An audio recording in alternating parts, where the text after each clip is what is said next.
Good morning बच्चों, कैसे हो? उम्मीद है सारे लोग सेफ हो एंड घर पे हो। आज से हम स्टार्ट करते हैं अपने आईओटी एप्लीकेशंस टॉपिक, जिसमें से हम दो सब टॉपिक्स CT2 में ले चुके हैं। The first one was smart metering and second one was E health. उम्मीद है दोनों चीज़ें तुम्हें समझ में आई होंगी। आज से हम एक नया टॉपिक स्टार्ट कर रहे हैं, that is city automation. City automation अपने आप में एक बहुत बड़ा टॉपिक है। अगर हम सही से बात करें तो हमने अभी तक जितनी भी चीज़ें देखी हैं उसमें एक नाम बहुत ज़्यादा कॉमन लिया है, दैट इज़ स्मार्ट होम्स। हम घर की चीज़ों को स्मार्ट बनाते हैं, हम छोटी छोटी डिवाइसेस से स्टार्ट करते हैं अपना काम। किसी तरीके से हमने स्मार्ट फैंस बनाए, स्मार्ट लाइट्स बनाई, हमने जितनी इलेक्ट्रिकल अप्लायंसेज हैं वो स्मार्ट बनाने स्टार्ट किए। और बाकी वो चीज़ें जो घर की ज़रूरत में आती हैं, जैसे कुछ क्लीनिंग के लिए रोबोट्स आते हैं, उन्हें हमने स्मार्ट बनाया है, वो फ़ोन से चल रहे हैं, ऑटोमेटिकली डिटेक्ट कर रहे हैं, आर्टिफिशियल इंटेलिजेंस उसमें लगा दी। और अब हम एक बड़े पार्ट की बात कर रहे हैं। उस बड़े पार्ट में हम कुछ इस तरीके से चाह रहे हैं कि हमारी पूरी सिटी ऑटोमेट हो जाए। और अगर हम सही से समझें, सिटी को ऑटोमेट करना सिर्फ सारे घरों को ऑटोमेट करना नहीं है, हमें एक पावर ग्रिड से लेके वेस्ट मैनेजमेंट तक हर एक चीज, यानी वो सारी चीजें जो एक सिटी में रहते हुए किसी बंदे को काम में आती हैं, वो सारी चीजें स्मार्ट करनी पड़ेंगी। चाहे वो सर्विसेज हो जिसके लिए हमें ऑफिसेज जाना पड़ता है, चाहे वो पावर से रिलेटेड कंप्लेंट्स होती हो, चाहे वो वाटर का इनपुट हो, किसी भी तरीके की चीज, जो चीज हमारे पूरे एक सिटी में यूज होती है, फॉर एग्जाम्पल ट्रांसपोर्टेशन, वो सारी की सारी चीजें हमारी स्मार्ट सिटी की तरफ लेके जाएंगी। अगर हम पूरी सिटी में हर एक चीज जितनी पॉसिबल है वो सब ऑटोमेट कर पाते हैं, इसका मतलब कि हम एक प्रॉपर टूरिज्म को अट्रैक्ट कर रहे हैं, एक रोल मॉडल बन रहे हैं बाकी सिटीज के लिए, एक सिटीजन की लाइफ को बहुत अच्छा बना पा रहे हैं। तो स्टार्ट करते हैं फर्स्ट स्लाइड से।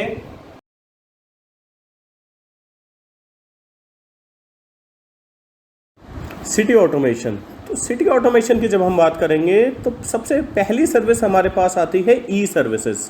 ई सर्विसेज वो सिनेरियो हो गया जिसमें हम जितने भी काम जो किसी भी ऑफिस में जाके हम कराते थे, वो सारे के सारे काम अगर हमारे घर बैठे किसी एक फ़ोन से, लैपटॉप के थ्रू हो रहे हैं, तो that is we are moving towards e services. दूसरा पार्ट इसमें थोड़ा सा बड़ा आते हैं तो वो आ जाता है ट्रांसपोर्ट सिस्टम्स का।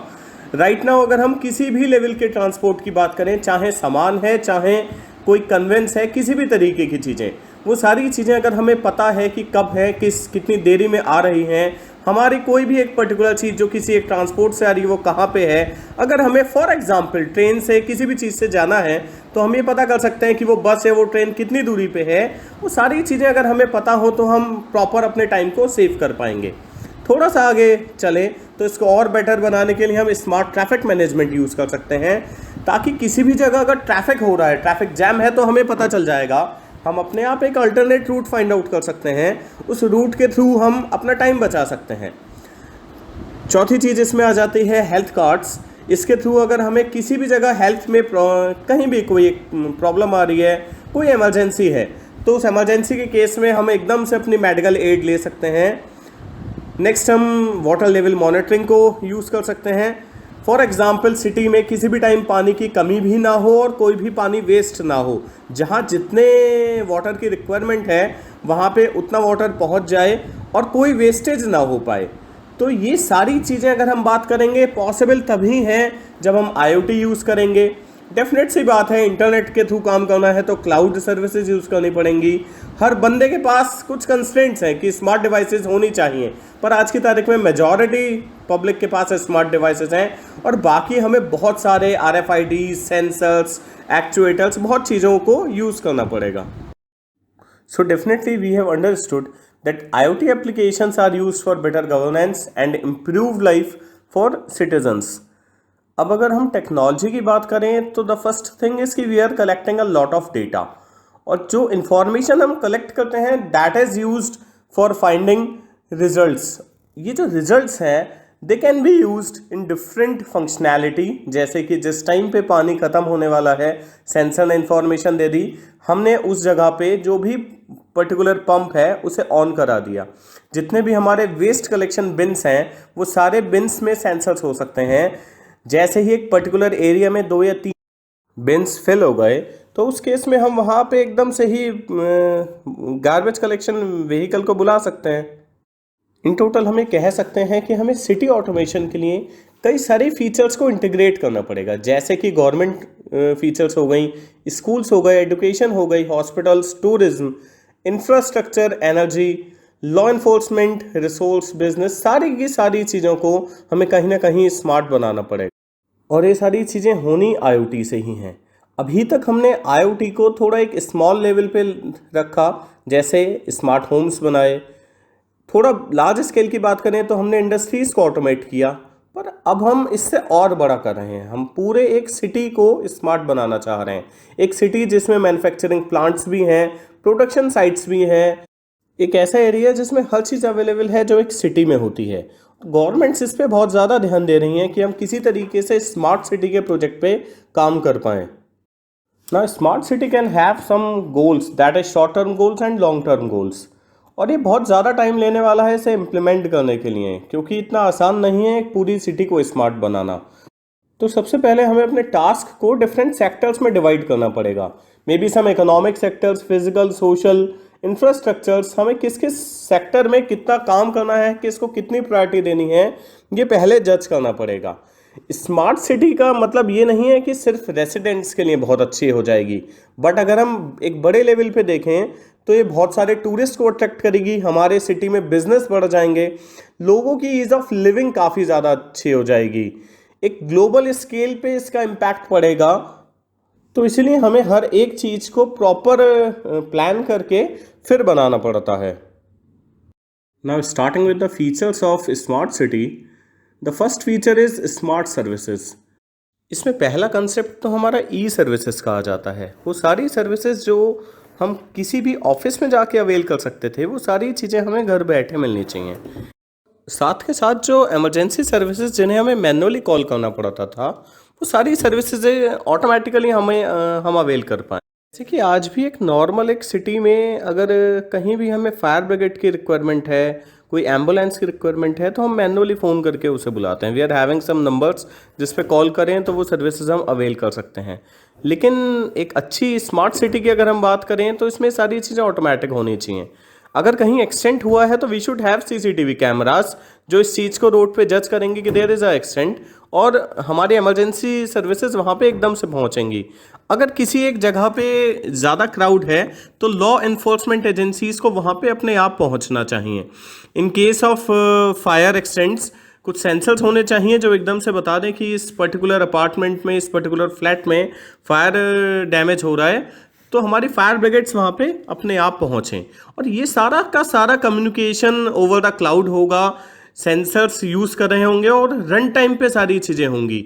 लॉजिकली अगर हम बात करें तो हम काफ़ी पीछे चल रहे हैं इसमें। इनकेस अगर किसी के यहाँ मान के चलते हैं कि फायर एक्सीडेंट होता है तो अपना घर पहले बचाने की कोशिश करेगा कि सबसे पहले वो निकल के फ़ोन करेगा। इसी वजह से स्मार्ट सर्विसेज का हमारा रोल काफ़ी ज़्यादा बढ़ जाता है कि स्मार्ट सिटी में। Next feature is smart security. We have to take care of security of data in the web. We must build smart security for the protection of networks, computers, programs and data. It will help in prevention of attacks, damage or unauthorized access. That citizens may use the web without any fear. Now talking about next perspective, इसका दूसरा perspective ये है कि हम video surveillance लगा सकते हैं पूरी सिटी में। इससे हम व्हीकल्स के फ्लो पे ध्यान रख सकते हैं। अगर हम पब्लिक प्लेसेस में सर्विलांस करेंगे तो ना तो थेफ्ट होगा, ना किसी भी तरीके के झगड़े होंगे, और इसके साथ साथ सबसे बड़ी चीज़ है कि हम वुमेन और चिल्ड्रन की सेफ्टी पे ध्यान रख सकते हैं।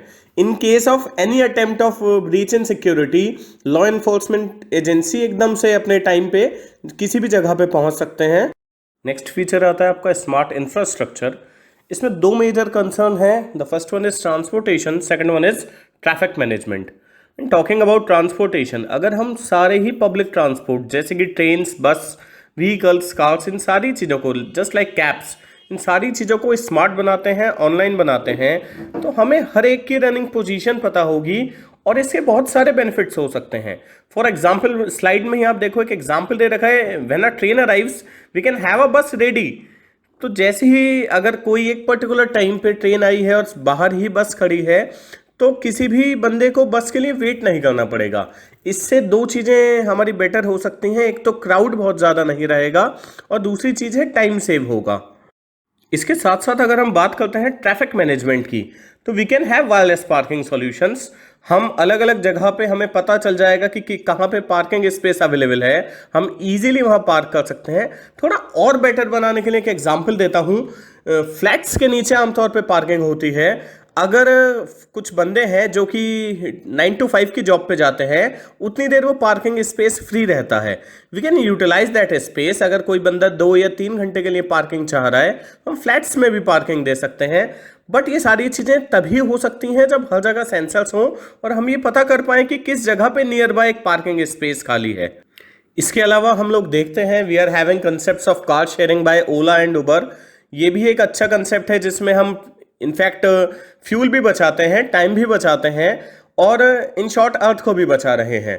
तो ये सारी चीज़ें हमें तभी कर पा रहे हैं जब वी आर हैविंग सेंसर्स। हम एकदम से पता कर लेते हैं कि क्या हमारे रूट पे कोई और कार जा रही है क्या। लास्ट टॉपिक की बात करें तो we can have cameras at intersections, जिसमें हम अलग अलग स्क्वायर्स पे कैमरा लगा सकते हैं ताकि ट्रैफिक मूवमेंट पता रहे। और अगर ट्रैफिक वॉयलेशन होता है तो automatically on the basis of camera and records हम एक फाइन इम्पोज कर पाएँ। नेक्स्ट आता है हमारा स्मार्ट ग्रिड, और ये किसी भी एक एफिशिएंट डिस्ट्रीब्यूशन नेटवर्क के लिए काफ़ी ज़्यादा ज़रूरी होता है। इसमें हमें एनालाइज कर सकते हैं कि पावर कंजम्पशन कितना है और हमें किस जगह पे कितना डिस्ट्रीब्यूशन देना है। साथ के साथ स्मार्ट ग्रिड में वो सारी चीज़ें जो डिस्ट्रीब्यूशन के थ्रू हो रही हैं, जो एक सिटी की रिक्वायरमेंट है, चाहे वो पावर हो, चाहे वो गैस हो, चाहे वो वाटर हो। कनेक्टेड चार्जिंग स्टेशंस हो सकते हैं सिटीजन्स के लिए, ताकि हमें पता रहे किस किस जगह पे हमें ज़्यादा मूवमेंट होता है, ज़्यादा ट्रैफिक रहता है, कहाँ पे हम चार्जिंग स्टेशंस लगा सकते हैं। साथ के साथ हमारी इंटेलिजेंट स्ट्रीट लाइट्स जो हैं वो डेफिनेट सी बात है इलेक्ट्रिसिटी भी सेव करेंगी। साथ के साथ इन केस अगर कोई लाइट फॉल्टी हो जाती है तो अथॉरिटीज़ को बता भी सकती हैं। इससे हमारी मेंटेनेंस कॉस्ट काफ़ी कम हो जाएगी। स्मार्ट सिटी की एक और बेनिफिट है कि हम एनवायरनमेंट को भी मॉनिटर कर सकते हैं। एनवायरनमेंट के डिफरेंट फैक्टर्स जैसे कि एयर हो गया, साउंड हो गई, वाटर सोर्स हो गया, क्वालिटी ऑफ वाटर हो गई, इन सारी चीज़ों को मॉनिटर किया जा सकता है with the help of sensors. और इन केस अगर कहीं भी कोई अलर्ट आता है तो उसके कोरस्पॉन्डिंग उसे बहुत जल्दी ठीक किया जा सकता है। अगर फॉर एग्जांपल मान के चलते हैं कि किसी भी वाटर की पाइपलाइन में कोई एक लीक आता है, तो एकदम से अथॉरिटीज़ उसे जाके फिक्स कर सकती हैं और वाटर वेस्टेज भी नहीं होगी। इसी तरीके से एयर क्वालिटी के कोरस्पॉन्डिंग हमें ये पता चल सकता है कि हमें कितनी ज़्यादा ग्रीनरी की ज़रूरत है, और अथॉरिटीज़ उसी हिसाब से हमारे ट्रीज़ को प्लांट कर सकते हैं और हम ये प्रॉपर एक मैनेज कर सकते हैं कि हमारा जो एनवायरनमेंट है उसकी क्वालिटी बेटर रहे। Now talking about waste management, हम लोग आमतौर पे देखते हैं कि हम मुरादाबाद की ही बात करते हैं तो आमतौर पे जो वेस्ट कलेक्शन होता है वो मॉर्निंग में होता है। पर क्या वो हमेशा हम कह सकते हैं कि सही टाइम है? ऐसा भी तो होता है, कई सारे बिन्स जो हैं वो दिन में ही फुल हो जाते हैं और फिर उसके बाद आसपास के एरिया में गंदगी फैलाई जाती है। बट अगर हम ये सारी चीज़ें स्मार्ट बना दें तो हम क्या कर सकते हैं, हम सारे के सारे बिन्स को आपस में कनेक्टेड कर सकते हैं और एक सेंट्रल सर्वर होगा जिसे पता होगा कि किस एरिया में कितने बिन्स इस टाइम पे खाली हैं, कितने बिन्स फिल हो चुके हैं। और इसी के कोरस्पॉन्डिंग एक रूट डिसाइड किया जा सकता है वेस्ट कलेक्शन व्हीकल का, जिससे कि वेस्ट आसानी से कलेक्ट किया जा सके। उसके बाद जो कलेक्टेड वेस्ट है उसे सेग्रीगेट करके या तो रीयूज होगा और रिसाइकल होगा या फिर वो किसी एक पर्टिकुलर एरिया में जाके फेंका जाएगा। तो अगर हम इस चीज़ को प्रॉपर मैनेज करेंगे तो हमें कह सकते हैं कि हम जो हार्मफुल मटेरियल्स हैं वो एनवायरनमेंट में थोड़ा कम प्रोड्यूस करवाएंगे और जितना ज़्यादा रिसाइकिल किया जा सकता होगा उतना ज़्यादा रिसाइकिल करेंगे। अब अगर हम एक रोड मैप की बात करते हैं IoT applications for smart cities के लिए, तो हर एक सिटी की अलग रिक्वायरमेंट है, हर एक सिटी की एक्सपेक्टेशंस भी अलग हैं और environment conditions, business conditions, economic conditions, ये सारी चीज़ें अलग हैं। पर अगर थोड़ा सा जनरलाइज किया जाए तो इसको कुछ पॉइंट्स में ब्रेकअप किया जा सकता है कि सबसे पहले तो हमें किसी भी एक सिटी की जो रिक्वायरमेंट्स हैं, जो उसका ग्रोथ रेशो है, उसे समझना पड़ेगा। उसमें किस तरीके के लोग रहते हैं, क्या उसके बिजनेस पैटर्न्स हैं, क्या उसकी पॉपुलेशन है, किस तरीके के डिज़ाइंस वहाँ पे फुलफिल किए जा सकते हैं, ये सारी चीज़ें पता करनी पड़ेंगी। जब एक बार हम ये अपनी स्टडी कर लेंगे फिर हम वो पर्टिकुलर टेक्नोलॉजी फाइंड आउट करेंगे जो सिटी में इम्प्लीमेंट की जा सकती हैं। फाइनली एक प्लान या पॉलिसी बनाएंगे और फिर उसको एक टाइम बाउंड मैनर में इम्प्लीमेंट करने के लिए आगे बढ़ेंगे। अगर एक स्मार्ट सिटी के बेनिफिट्स और एडवांटेजेस की बात की जाए तो बहुत सारे बेनिफिट्स हैं। सबसे पहले तो बात यह है कि ये प्रॉपर सिटीजन्स जो वहाँ पे रहते हैं उनकी लाइफ को बहुत आसान बना देता है। रिसोर्सेज की बहुत कम रिक्वायरमेंट पड़ रह जाती है उन लोगों के लिए। और इसके साथ साथ अगर हम एनवायरनमेंट की बात करें, पब्लिक सर्विसेज की बात करें, तो बहुत सारी चीज़ें इसमें एफिशिएंट हो जाती हैं। हम अपने एनवायरमेंटल रिसोर्सेज को काफ़ी ज़्यादा कंजर्व कर सकते हैं। वाटर हो गया, एनर्जी हो गई, लाइट्स हो गई, ये सारी चीज़ें बचाई जा सकती हैं। इसके साथ साथ जितनी भी पर्टिकुलर पार्किंग वगैरह है उन सबको हम एफिशिएंट बना सकते हैं। प्रोडक्शन काफ़ी ज़्यादा इंक्रीज़ किया जा सकता है अगर हमें पता हो कौन से प्रोडक्ट किस जगह पे ज़्यादा कंज्यूम हो रहे हैं, कहाँ पे क्या चीज़ भेजनी है। ये सारी चीज़ें हम बेटर बना सकते हैं।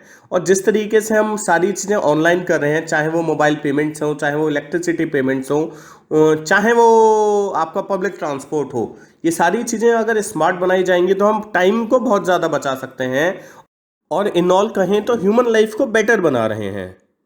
नो डाउट कई सारी डिसएडवांटेजेस भी आएंगी अगर एक स्मार्ट सिटी बनाने के लिए चलेंगे। सबसे पहली चीज़ तो यही है कि मेजॉरिटी टेक्नोलॉजीज जो हैं मैच्योर नहीं है, अंडर डेवलपमेंट हैं।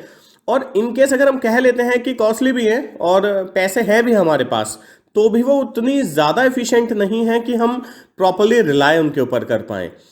दूसरी चीज़ आ जाती है प्रिवेसी एंड सिक्योरिटी की। हर बंदा इस पे रिलाय नहीं करना चाहता। अगर हम कह भी दें, किसी बंदे को समझाते हैं कि हम आपका इनफैक्ट स्मार्ट होम बना रहे हैं, सारी चीज़ें स्मार्ट हो जाएंगी, तो भी हर बंदा आसानी से इस पर रिलाय नहीं करना चाहता। तो कुछ डिसएडवांटेजेस हैं, लेकिन वक्त के संगे सब खत्म हो जाएंगी।